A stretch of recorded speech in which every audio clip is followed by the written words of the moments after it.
Thank you again for tuning into our afternoon drive. I'm Vannas, and this is 1430 ESPN, where we talk about what you care about. The Valley, the state, and every other sport in between, where it's football, basketball, baseball, and everything else.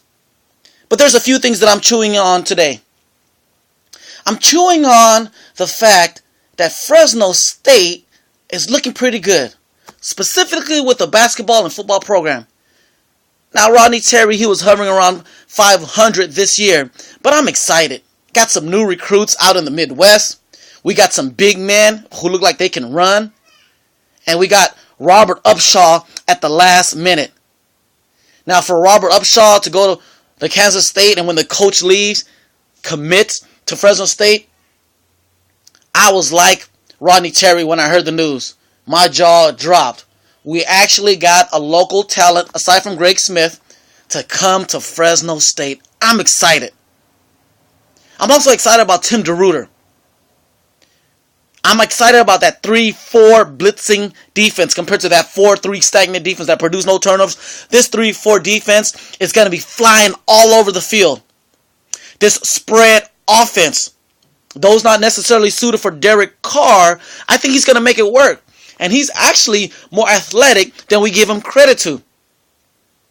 So I think Derek Carr is going to put up some great numbers. And he's definitely going to be a top 3 round pick in the NFL draft.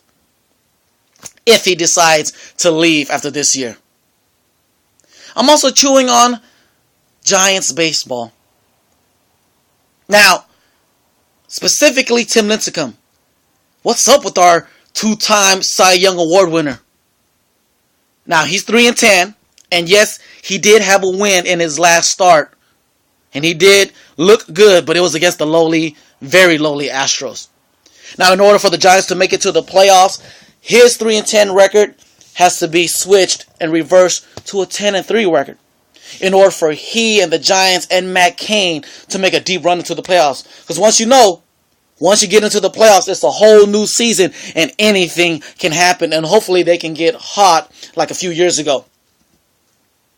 And I'm also, the last thing I'm chewing on in this segment is I'm chewing on Team USA 2012 basketball, and specifically with team captain Kobe Bryant saying and even comparing themselves that they might even have a chance against Dream Team 92. Will they have a chance? Yes, but what are the odds? 1 to 1,000?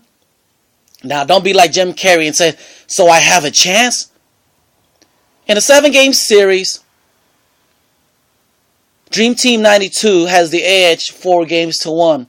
In a 9-game series, they would have the edge 6 games to 2. So, I say that to say this. Dream Team 1992, Patrick Ewing, Dave Robinson, Charles Barkley, Karl Malone. Then when we get to the guards, we have John Stockton, Savvy, Hall of Famer. Clyde Drexler, Hall of Famer. Larry Bird, Chris Mullin. And then the best player of all time, Michael Jordan. And his sidekick, Scottie Pippen, is still there. Able to shut down any of these defenders, any of these offensive players from 2012. They had to pick up Andre Iguodala. Nothing against him, but he barely made his first All-Star last season. Andre Iguodala. He's supposed to be the Scottie Pippen of 2012? I don't think so. So tell me what you think. Tell me how you're feeling about Fresno State football and basketball. Tell me how you think.